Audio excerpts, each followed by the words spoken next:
Hi viewers, అందరికీ నమస్కారం. April 9వ తేదీన ఉగాది రోజున ఉప్పు డబ్బాలు ఇది వేస్తే బిచ్చగాడు కూడా కోటీశ్వరుడుగా మారిపోతాడు. మన అందరి ఇళ్లలోనూ ఉప్పు డబ్బా ఉంటుంది. ఉగాది రోజున ఇది వేయడం వలన ఈ కొత్త సంవత్సరంలో మీ దశ మారిపోతుంది. మన పెద్దలు ఉప్పును ఎప్పుడూ కూడా నిండుకోకూడదు అని, ఉప్పును ఇతరులకు చేతికి ఇవ్వకూడదు అని, ఉప్పును చేతిని నుంచి జారనివ్వకూడదు అని చెబుతూ ఉన్నారు. ఉప్పును సాక్షాత్తు లక్ష్మీదేవి స్వరూపంగా భావించాలి అని పండితులు, మన పెద్దలు అంటున్నారు. ఈసారి ఉగాది మంగళవారం నాడు వచ్చింది. మీ ఇంట్లో ఎప్పుడూ కూడా ధన ధాన్యాలతో నిండిపోవాలని కోరుకునేవారు ఉగాది రోజున మర్చిపోకుండా ఒక ఉప్పు ప్యాకెట్ను కొని ఇంటికి తెచ్చుకోండి. ఏప్రిల్ 9 ఉగాది పైగా మంగళవారం నాడు ఉప్పు ప్యాకెట్ కొనడం వల్ల లక్ష్మీదేవి మీ ఇంటికి వస్తుందని పండితులు అంటున్నారు. అంతేకాదు, కొత్త సంవత్సరం కూడా ఆ రోజు నుండే ప్రారంభమవుతుంది. తెలుగువారికి కొత్త సంవత్సరంలో మీరు మీ ఇంటికి ఉప్పును తెచ్చి పెట్టుకుంటే మీకు డబ్బుకు లోటు ఉండదు. ఇక మీరు ఈ సంవత్సరం అంతా అప్పుల బాధ లేకుండా ఆనందంగా సంతోషంగా ఉండాలని కోరుకుంటే ఉగాది రోజున ఉప్పు డబ్బాలో వీటిని వేయండి. ఇంతటి పేదరికం అనుభవిస్తున్నా సరే కుబేరులుగా మారిపోతారు. మరి ఉగాది రోజున ఉప్పు డబ్బాలో ఏం వేయాలి ఇప్పుడు మనం ఈ వీడియోలో వివరంగా తెలుసుకుందాం. ఈ వీడియోని ఎక్కడ స్కిప్ చేయకుండా చూడండి. అలాగే మా వీడియో నచ్చితే లైక్ చేసి షేర్ చేయండి. అలాగే మా ఛానల్ని సబ్స్క్రైబ్ చేసుకొని మాకు సపోర్ట్ చేయండి. మీ సపోర్ట్ మాకు చాలా అవసరం. ఇక వీడియోలోకి వస్తే, మాయ వల్ల నారదుడు మహర్షి వల్ల స్త్రీ రూపం పొంది జలకాటాలటలో పడి వివాహం చేసుకొని పిల్లలు మొదలైన మానవ జీవితాన్ని మీరు పొంది ఒక రాజును వివాహమాడి 60 మంది పిల్లలను పొందుతుంది. ఆ యువతి ఆ కాలగమనం యుద్ధ సమయంలో ఆ పిల్లలను పోగొట్టుకుంటుంది. ఈ మాయ నుండి బయటపడ్డ ఆ యువతి అనగా నారదుడు ఇది అంతా ఆ మహావిష్ణు మాయ అని తెలుసుకుంటాడు. అంటే నారదుడు తెలుసుకున్నాడు. ఆ 60 మంది కుమారులు గుర్తుగా 6 తెలుగు సంవత్సరాలుగా వారి పేర్లతో సార్థకమయ్యాయని శ్రీ మహావిష్ణువు అనుగ్రహించాడని పురాణాల్లో చెప్పబడుతుంది. జ్యోతిష శాస్త్రం ప్రకారం చైత్రమాసంలోనే పూర్ణ చంద్రోదయ రోజున శ్రీకృష్ణుడు చెందాడని, ఆ రోజునే కలియుగం ప్రారంభంగా పరిగణించారు. అదేవిధంగా కలియుగం ప్రారంభమైనది అనే భావము ఉగాది తెలుగువారి పండుగ. ఆది అనే పదం మొదలు అనే అర్థాన్ని తెలియజేస్తుంది. ఉగము అనగా సంవత్సరము, జంట అని అర్థం. ఉత్తరాయణము, దక్షిణాయము అనగా జంటతో కూడిన సంవత్సరాలుగా ఉగము అనే పేరు. ఉగమునకు ఉగాది జరుపుకుంటూ ఉంటాము. సాక్షాత్తు అందరిళ్లలోనూ ఉప్పు వాడటం సహజం. ఉప్పు ఎక్కువ అయితే ఉప్పు అంటూ ఉంటారు. కానీ ఉప్పు వల్ల చాలా ప్రయోజనాలు ఉన్నాయి. ఇంట్లోనే సైతం తరిమి కొట్టవచ్చు. అలా సముద్రాల వల్ల వచ్చే ఉప్పును మనం రుచికి మాత్రము ఉపయోగిస్తాము. కానీ లక్ష్మీ అమ్మవారికి ఉప్పుతో పూజ చేయడం వల్ల స్థిర లక్ష్మీదేవి ఉంటుందని. ఎందుకంటే లక్ష్మీదేవి సముద్రంతో అభినవ సంబంధం ఉంది. లక్ష్మీ అమ్మవారు సముద్రం నుంచి ఆవిర్భవించడమే దానికి కారణం. అంతేకాదు, సముద్రంలో లభించే అన్నిటిపై అమ్మవారి అనుగ్రహం కలిగి ఉంటుంది. ఉదాహరణకు శంఖము, మహత్యము, తాబేలు ఇవన్నీ లక్ష్మీ ప్రతీకగా. ఈ ఉప్పు కూడా లక్ష్మీ ప్రతీపి అని అంటూ ఉంటారు. ఉప్పును లక్ష్మీదేవి స్వరూపంగా భావిస్తూ ఉంటారు. అందువల్ల ఉప్పును ఎవరికి దానం చేయకూడదని మన పెద్దలు చెప్తూ అంటారు. అలాగే సాయంత్రం వేళల్లో కూడా ఉప్పును ఇంటి నుండి బయటకు తీసుకు వెళ్ళకూడదు. ఇలా చేయడం వల్ల మనమే స్వయంగా లక్ష్మీదేవిని ఇంటి నుంచి బయటకు పంపించినట్లుగా అవుతుంది. అలాగే ఇప్పుడు మన చేతి నుండి ఎవరికి ఇస్తే మన అప్పుల బారిన పడతామని అంటూ ఉంటారు. మామూలుగా కాదు, ఉప్పుతో కూడా కొన్ని నియమాలను తప్పనిసరిగా పాటిస్తే లక్ష్మీదేవి నివాసం ఉంటుంది. సముద్రపు ఉప్పు అనేది సముద్రపు నీటి ఆవిరి ద్వారా ఉత్పత్తి అయ్యే ఉప్పు. ఈ ఆహారాల్లో, వంటల్లో, సౌందర్య సాధనల్లో మరియు ఆహార నిల్వ చేయడానికి మసాలా లాగా ఉపయోగిస్తారు. అసలు సముద్రపు నీరు ఎందుకు ఉప్పులా ఉంటుందో తెలుసుకోవడానికి ఎప్పుడైనా ప్రయత్నించారా? నిజానికి సముద్రపు ఉప్పు నీటి వెనుక ఎన్నో కథలు ఉన్నాయి. వాటికి తెలుసుకుంటే మీరు ఆశ్చర్యపోతారు. అలాంటి కథల్లో ఒక కథ గురించి మనం ఈరోజు తెలుసుకుందాం.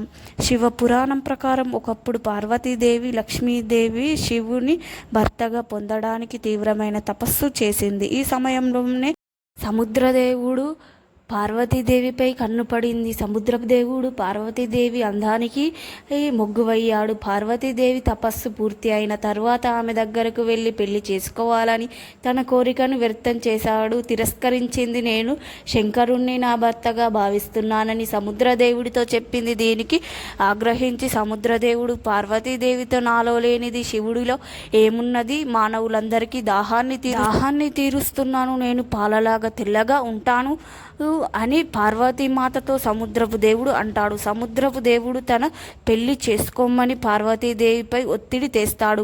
ఆగ్రహానికి గురై సముద్రదేవుణ్ణి శపిస్తుంది. నీటి అంతా అహంకారంతో ఉన్న మధుర జనం ఎప్పటికీ ఉప్పుగానే ఉండదని పార్వతీదేవి సముద్రపు దేవుడిపై శాపం పెడుతుంది. అలాగే ఈ నీటిని ఎవ్వరు కూడా తాగలేరు అని కూడా శపిస్తుంది. ఆ రోజు నుంచి సముద్రపు నీరు ఎప్పుడు ఉప్పుగానే ఉంటుందని పురాణాలు వెల్లడిస్తూ ఉన్నాయి. దీనితో పాటు సముద్రం అలల్లా మారడానికి సముద్రపు నీరు ఉప్పుగా మారుతుందని కూడా చెప్తూ ఉంటారు. ఇలా ఉగాది పచ్చడిలో ఉప్పుకు ఒక ప్రత్యేకమైన విశిష్టత ఉంది. ఉప్పు భయాన్ని సూచిస్తుంది. కొత్త సంవత్సరంలో మీరు ఎటువంటి తప్పులు పొరపాట్లు చేయకుండా నిరోధించేందుకు ఈ యొక్క భయాన్ని సూచిస్తుంది. మీరు కొత్త విజయాలను సాధిస్తారు. జీవితంలో వెనకబడి పోతారు. అందుకే ఉప్పును ఎప్పుడు ఉపయోగించాలి అనేది నిర్ణయించుకోవడం చాలా అవసరంలో ముందుకు సాగాలని చెప్తూ ఉప్పు వేస్తారు. ఇక ఉగాది రోజున ఉప్పు డబ్బాలో వేయవలసిన పదార్థాలు ఏమిటో తెలుసుకునే ముందు మా వీడియో నచ్చితే లైక్ చేయండి. ఇక ఉగాది రోజున ఉదయం స్నానం చేసి పూజ చేసి ఉగాది పచ్చడి తిన్న తర్వాత మీ వంటగదిలో ఉండే ఉప్పు డబ్బాను తీసి పక్కన పెట్టుకోండి. ఇప్పుడు ఆ డబ్బాలో 5 లవంగాలను, ఒక బిర్యానీ ఆకును వేయండి. లవంగాలకు డబ్బును ఆకర్షించే శక్తి ఉందని పరిహార శాస్త్రంలో చెప్తున్నారు. అలాగే బిర్యానీ ఆకు కూడా మన కోరికలను తీర్చే శక్తి ఉందని పరిహార శాస్త్రం చెబుతుంది. ఉప్పు, లవంగాలు, బిర్యానీ ఆకును ఇతర మసాలా దినుసులను అమ్మవారికి అంటే లక్ష్మీదేవికి దగ్గర ఉన్నటువంటి మంచి ప్రాధాన్యత కలిగిన వస్తువులు. వీటన్నిటికీ అమ్మవారితో సంబంధం ఉంటుందని, ఈ వస్తువులను మన ఇంట్లో ఉంటే లక్ష్మీ అమ్మవారు ఎప్పుడు ఇంట్లో ఉంటారని, ఈ వస్తువులు శ్రీరామరక్షగా ఉంటాయని పండితులు అంటున్నారు. ఉప్పు మరియు లవంగాలు మన ఇంట్లో ఉండే చెడును తరిమి కొడుతూ ఉంటాయి. అలాగే బిర్యానీ ఆకు మన మనసులోని కోరికలను నెరవేర్చడానికి సహాయపడుతుంది. 5 లవంగాలు మరియు ఒక బిర్యానీ ఆకును వేసి లక్ష్మీదేవికి నమస్కారం చేసుకొని మీ సంకల్పం చెప్పుకోండి. ఇలా చేస్తే అతి తొందరలోనే మీరు మీ పేదరికం దూరం అవుతుంది, కుబేరులుగా మారిపోతారని. లవంగాలకు బిర్యానీ ఆకు త్వరగా కాబట్టి వీటిని ఎన్ని రోజులైనా సరే మీరు మీ ఉప్పు డబ్బాలో ఉంచుకోవచ్చు. అనేక సమయాల్లో ఉప్పు అయిపోయే సమయంలో ఉప్పు ఒక గిన్నెలో తీసి అందులో ఉన్న లవంగాలను, బిర్యానీ ఆకులను విడిగా తీసి ఉప్పు డబ్బాను శుభ్రం చేసి అందులో కొత్త ఉప్పును పోసి మళ్ళీ 5 లవంగాలను, ఒక బిర్యానీ ఆకును అందులో పెట్టుకోండి. కొత్తవి పెట్టాలి. ఏదైనా చెట్టు మొదట్లో ఆ బిర్యానీ ఆకులను, లవంగాలను పడవేయండి. ఉగాది రోజున ఉప్పు డబ్బాలో వీటిని వేయడం వల్ల మీకు లక్ష్మీదేవి అనుగ్రహం కలుగుతుంది. మరి ప్రతి ఒక్కరు కూడా ఉగాది రోజున ఉప్పు డబ్బాలో ఇవి వేసి కొత్త సంవత్సరంలో డబ్బుకు లోటు లేకుండా ఆనందంగా జీవించండి. ఉగాది ఈ తెలుగువారి పండుగ. ఆది అనే పదం బదులు అనేది అర్థాన్ని తెలియజేస్తుంది. ఉగము అనగా సంవత్సరము, జంట అని అర్థము. ఉత్తరాయణము, దక్షిణాయనము అనే జంటతో కూడిన సంవత్సరము ఉగము అనే పేరు. ఉగమునకు హారిగా ఉగాది జరుపుకుంటూ ఉంటాము. ఉగాది రోజున లేదా ఉగాదిలోపు వంటగదిలో ఉండే ఈ వస్తువులను వెంటనే తీసి బయట పడవేయాలి. లేదంటే కొత్త సంవత్సరంలో అన్ని కష్టాలు, బాధలే ఉంటాయి అంటున్నారు మన పెద్దలు మరియు శాస్త్రం తెలిసిన పండితులు కూడా. ఇవి అనగా ఈ 2 వస్తువులు ఉంటే మీ ఇంట్లో దరిద్రం అప్పులు, కష్టాలు, దుఃఖాలు మీ వెంటనే నీడలాగా ఉంటాయని, ఇంట్లో పైసా కూడా మిగలదని పెద్దలు అంటూ ఉన్నారు. మరి ఆ రెండు వస్తువులు ఏమిటో ఈ వీడియోలో తెలుసుకుందాం. చాలామంది ఆర్థిక సమస్యలతో బాధపడుతూ ఉంటారు. వాళ్ళ యొక్క డబ్బు సమస్యలను ముఖ్యంగా కారణం ఇంట్లో ఆడవారు వంటగది విషయంలో చాలా పొరపాట్లు చేస్తూ ఉంటారు. వంటగది విషయంలో ఆడవారు చేసే ఈ తప్పుల వల్ల లక్ష్మీదేవి ఇల్లు విడిచి వెళ్ళిపోతుంది. మరి వంటగది విషయంలో ఆడవాళ్ళు చేసే ఆ పొరపాట్లు ఏమిటి, వంటగదిలో ఉండకూడని ఆ వస్తువులు ఏమిటో అంటే, వంటగదిని ఆడవాళ్ళు ఎప్పుడు కూడా శుభ్రంగా ఉంచుకోవాలి. వంట పూర్తి అయిన తర్వాత వెంటనే స్టవ్ని క్లీన్ చేసుకోవాలి. పాత్రలను కూడా శుభ్రం చేసుకోవాలి. ఎక్కువగా పేర్చుకోకుండా ఎప్పటికప్పుడు కూడా పాత్రలను శుభ్రం చేసుకోవాలి. చాలామంది ఆడవారు బద్దకించి వీటిని వాసన వచ్చేంత వరకు కూడా అలాగే ఉంచుతారు. ఇలా చేయకూడదు. అలా ఉన్న చోట దరిద్ర దేవత తాండవం చేస్తుంది అని మన పెద్దలు అంటూ ఉన్నారు. ఎప్పుడు శుభ్రంగా చేసుకోవాలి. అలా మాత్రం అస్సలు చేయవద్దు. లక్ష్మీదేవి అసలు ఇంట్లో ఉండదు. అలాగే వంటగదిలో ఈగలు, దోమలు, బొద్దింకలు లేకుండా చూసుకోవాలి. ఇవి వంటగదిలో ఉంటే దరిద్ర దేవతను ఇంట్లో ఉన్నట్టే. దరిద్ర దేవత ఇంట్లో తాండవం చేస్తున్నట్లయితే. కాబట్టి వంటగదిని ఎప్పుడు కూడా శుభ్రంగా ఉంచుకోవడానికి ప్రయత్నించండి. ఆహార పదార్థాలకు, పప్పు ధాన్యాలకు, రవ్వలకు పిండిలో పట్టే ఉంటే తీసి బయటపడేయండి. వంటగదిని మంచిగా చూసుకోవాలి. కనీసం ఈ సంవత్సరం ముగిసిపోయింది, కొత్త సంవత్సరంలో అయినా సరే వంటగది విషయంలో ఇప్పుడు మనం చెప్పుకున్న ఈ నియమాలను పాటించండి. అదేవిధంగా చాలామంది ఇళ్లల్లో వంటగదిలో పోపు డబ్బాలో పురుగులు పట్టి ఉంటాయి. ఈ పని అస్సలు చేయవద్దు. ఆ పోపు డబ్బాలు ఎప్పుడు కూడా మంచి సువాసన వచ్చే విధంగా ఎప్పుడూ కూడా శుభ్రం చేసుకోవాలి. కనీసం ఈ ఉగాది లోపైనా సరే లేదా ఉగాది రోజైనా సరే మీ పోపు డబ్బాలను శుభ్రం చేసుకోండి.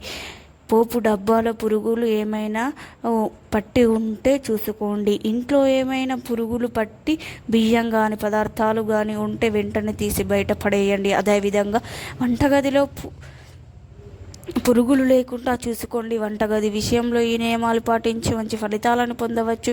కనీసం ఈ ఉగాది లోపు లేదా ఉగాది రోజు అయినా సరే ఇప్పుడు మనం చెప్పుకున్న వంటగది విషయంలో ఈ నియమాలను పాటించినట్లయితే మీ ఇంట్లో ఆరోగ్యంతో పాటు లక్ష్మీదేవి తాండవం చేస్తుంది. పైన చెప్పుకున్న విధంగా ప్రతి ఒక్కరు కూడా ఉప్పుతో ఈ చిన్న పరిహారం చేసి సంతోషంగా జీవించండి.